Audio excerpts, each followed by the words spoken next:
Salut, alors aujourd'hui c'est le Carnaval Run 2025. Du coup on est présent en Martinique pour vous montrer ce qui se passe. Et du coup aujourd'hui il pleut beaucoup, mais tout le monde est quand même motivé à passer un bon carnaval. Et pas de chrono, pas de podium. Ici, tout le monde est gagnant. Cette course déguisée est une immense fête populaire, ouverte aux petits comme aux grands. Bonjour. Alors j'ai une question, pourquoi les paillettes au carnaval? Qu'est-ce que ça représente? Mais il n'y a pas de carnaval sans paillettes, il faut mettre des paillettes dans notre vie et c'est le moment de l'année où on en met au sens propre et au sens figuré. Et là on a un bar à paillettes de paillettes biodégradables, donc en plus on peut s'amuser sans polluer, donc c'est très, très important maintenant de faire attention à la nature, donc voilà. Et c'est quoi ton concept? Alors de base c'est le lip bar où on crée des cosmétiques sur mesure, donc des rouges à lèvres, des glosses et tout, mais on a aussi un bar à ongles et un bar à paillettes biodégradables du coup. Voilà. Et pourquoi tu as choisi le biodégradable spécifiquement? C'est quand même particulier.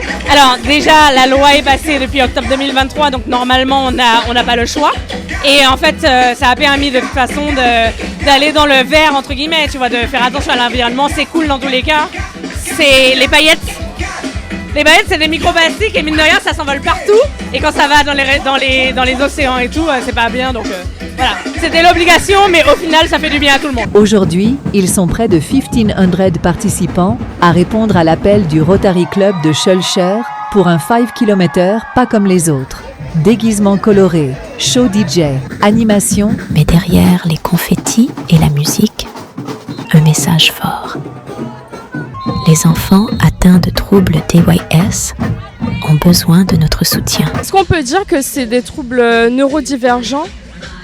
Alors, neurodivergent, je ne sais pas. Enfin, il faut savoir qu'un trouble 10, donc c'est un trouble spécifique qui affecte une fonction, par exemple, oui, voilà, donc par exemple la capacité à lire. Donc on parle alors de dyslexie, la capacité à écrire, on parle de dysgraphie, à calculer, dyscalculie, etc. Et puis il y a aussi le trouble déficitaire de l'attention avec ou sans hyperactivité. Voilà, donc une personne peut avoir un ou plusieurs troubles associés. Mais ça n'affecte pas, les personnes qui ont des troubles des apprentissages n'ont pas de déficience intellectuelle. Est-ce que toi tu es concerné par le 10? Oui, j'ai 4-10. Je suis dyslexique, dysorthographique, dyspraxie et disharmonie. Ok, dyspraxie c'est quoi? J'ai du mal. La dyspraxie c'est du mal à écrire et la lecture aussi. Et au quotidien, est-ce que ça t'affecte énormément ou tu arrives à vivre avec? Non, j'arrive avec, mais au début ça m'affecte quand même énormément. Quand même. Mais sinon là ça va mieux. Okay. Et est-ce que le fait d'être dans une association, ça t'aide justement à aller au-delà de ça? Oui, parce que avant j'étais renfermé, je ne vais pas mentir, mais maintenant j'arrive à m'exposer à des caméras, avant je ne pouvais pas faire ça. Ça m'a beaucoup aidé. Et pourquoi tu es présent aujourd'hui au carnaval pour parler de la dyslexie, dysorthographie, etc.? Parce que ça nous fait plaisir d'être à des fêtes, ça nous détend et puis on s'amuse. Alors, est-ce que tu peux me donner le nom de ton association? AJDM, l'association Jeunes 10 Martinique. Alors, pourquoi tu fais partie de cette association? Parce que moi-même j'ai des 10 et l'association me permet d'un peu me libérer parce que je ne peux pas tout dire aux profs et à mes parents. C'est tout. Et qu'est-ce que tu rencontres dans le quotidien en tant que 10? Des difficultés à l'école, parfois des camarades qui se moquent de moi et des professeurs qui ne tiennent pas compte de mes 10. Et qu'est-ce que tu as comme 10? Je suis dyslexique, dysorthographique et peut-être dyscalculique. En Martinique, près de 10% des enfants sont concernés par des difficultés d'apprentissage comme la dyslexie, la dysphasie ou la dyspraxie. Grâce aux fonds récoltés par cette course, des projets concrets verront le jour. matériel pédagogique, espace d'accueil, atelier de confiance en soi.